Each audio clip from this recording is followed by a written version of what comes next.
kebanyakan orang, kebanyakan teman-teman itu memandang orang yang aktif di kelas itu, mereka memandang kalau dia itu lagi cari muka gitu di depan dosen.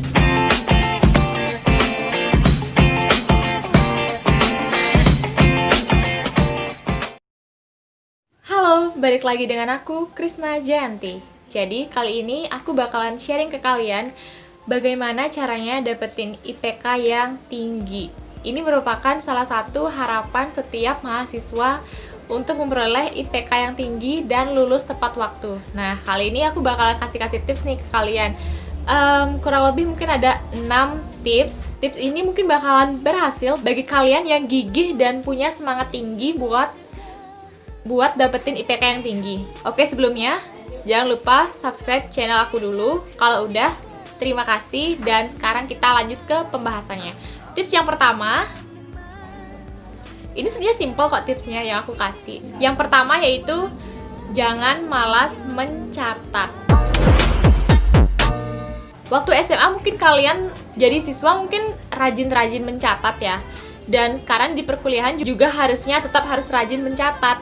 Tapi sekarang di zaman yang sudah serba instan, seperti yang kalian tahu sekarang mahasiswa banyak banget yang kalau misalnya ada dosen yang menjelaskan di depan, mereka nggak mencatat, tapi ambil HP terus foto. Terus ambil foto di slide yang dosen tayangkan seperti itu. Jadi mereka itu pada malas mencatat, entah kenapa. Dan juga termasuk aku dulu di awal-awal semester aku memang jadi malas mencatat, jadi lebih kalau udah ada yang instan, kenapa harus ribet kan gitu. Kalau misalnya kita hanya mau foto aja tanpa mencatat, itu mengurangi pemahaman kita. Sedangkan kalau misalnya kita banyak-banyak mencatat, secara otomatis otak kita tuh bakalan lebih mudah untuk mengerti materi yang diberikan oleh dosen. Jadi bagi kalian yang mau IPK tinggi, jangan malas-malas mencatat. Dengan mencatat, kalian tuh bakalan lebih mudah untuk mengerti materinya. Itu kuncinya, oke? Kemudian tips yang kedua, yaitu jadilah mahasiswa yang aktif. Dari SMA atau dari SMK, kita udah diajarin buat jadi siswa yang aktif kan? Nah, sekarang di perkuliahan juga sama intinya. Jadi mahasiswa yang aktif. Yang aktif itu yang kayak gimana sih? Ya, yang rajin bertanya, yang rajin berdiskusi, yang nyimak dosen, pokoknya yang rajin aktif di kelas. Entah itu apa, misalnya dosen itu bertanya, ya kalian jawab aja pertanyaan dari dosen. Jadi walaupun misalnya kalian nggak tahu jawabannya atau masih bingung, ya nggak masalah, kalian jawab aja apa yang ditanya sama dosen, asalkan itu masih berkaitan dengan pertanyaan dosen. Jadi ya dijawab aja, salah itu nggak masalah. Dan juga aktif di kelas itu bukan artinya mencari muka ya, karena kebanyakan teman-teman itu memandang orang yang aktif di kelas itu, mereka memandang kalau dia itu lagi cari muka gitu di depan dosen. Tapi sebenarnya nggak masalah sih. Aku tahu kenapa orang-orang itu pada takut aktif di kelas atau bertanya atau memberi pendapat. Yang aku tahu dari biasanya teman-teman aku, kenapa mereka takut, karena misalnya di saat mereka angkat tangan, itu semua mata seolah-olah bakalan tertuju ke dia kan. Nah, itu yang membuat seseorang itu menjadi enggak percaya diri dan akhirnya mereka enggan buat angkat tangan atau aktif di kelas untuk bertanya atau memberikan pendapat. Yang aku tahu sih kayak gitu. Kalian ngerasain yang sama nggak sih? Kemudian tips yang ketiga, yaitu jangan menunda tugas.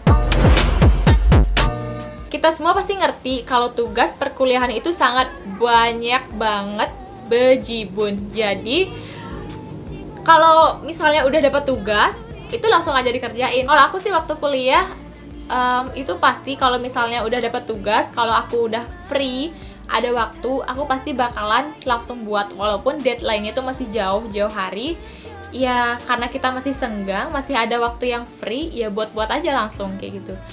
Ya soalnya biar tugasnya itu nggak kebablasan banyak, dan akhirnya biar kita itu nggak buat tugas di H-1 apalagi sampai begadang-begadang gitu. Tapi ya pengalaman aku sih, aku tetap begadang ya. Aku tetap begadang karena ada juga beberapa tugas yang sampai H-1 pun itu masih harus dikerjakan, akhirnya begadang juga. Jadi kayaknya kodrat mahasiswa tuh emang begadang ya. Lalu tips yang keempat yaitu perbanyak teman. Oke. Banyak teman ini banyak manfaat, walaupun biasanya ada orang yang bilang banyak teman itu ribet. Ya ada plus minusnya sih emang. Tapi di sini kita lihat sisi plusnya. Karena di saat kita punya banyak teman, kita bakalan lebih mudah untuk memohon bantuan. Jadi, usahakan kalian itu punya hubungan yang baik dengan teman-teman di kelas, karena ini benar-benar sangat bermanfaat di kedepannya buat kita. Karena di saat hubungan kita udah baik dengan teman, jadi kita otomatis bakalan lebih mudah untuk meminta tolong. Seperti misalnya kita kesusahan dalam buat tugas atau kurang mengerti dengan tugas, kita bisa tanya teman kita. Jadi kuncinya yaitu perbangun hubungan yang baik dengan teman. Oke, tips selanjutnya yaitu tips yang kelima, jangan bolos. Jangan bolos, jangan suka tipsen atau titip absen. Tapi sekarang banyak banget memang mahasiswa yang sering banget titip absen dong, titip absen. Tapi sebenarnya pengalaman aku pribadi, aku emang pernah titip absen tapi bukan karena alasan yang nggak jelas ya, tapi karena aku lagi ada kegiatan di organisasi, jadinya aku harus titip absen ke temen. Tapi itu nggak sering sih, cuma sekali dua kali aja. Tapi di sini jangan sering-sering bolos dan jangan sering-sering titip absen deh. Kemudian tips yang ke-6, cepet banget ya tips yang ke-6. Tips yang ke-6 yaitu kenali dosen. Nah, dosen-dosen mungkin harus mengenali mahasiswa kan, mahasiswanya itu kayak gini, kayak gimana. Tapi kita juga harus mengenali dosen. Mengenali dosen itu gimana sih?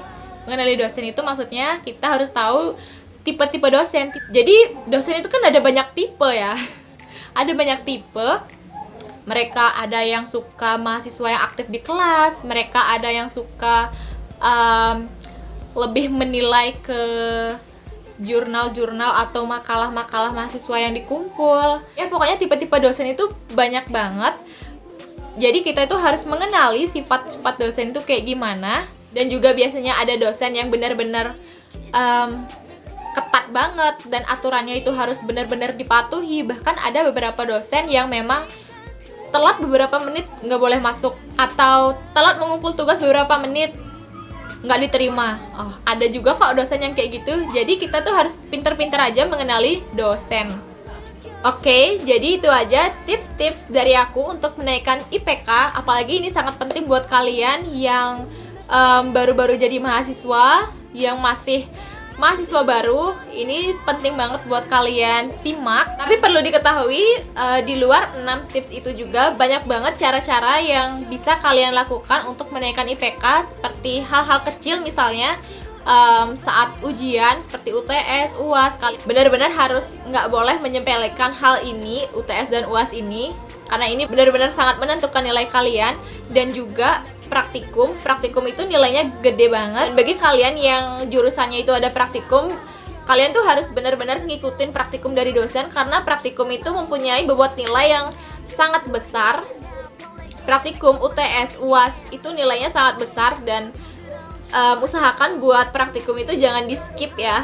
Jadi oke, semoga video aku kali ini, tips-tips yang aku kasih kali ini bermanfaat buat kalian. Silahkan kalian komen, share, like video ini. Dan yang terakhir, jangan lupa buat subscribe channel aku ini. Oke, thank you for watching. Bye!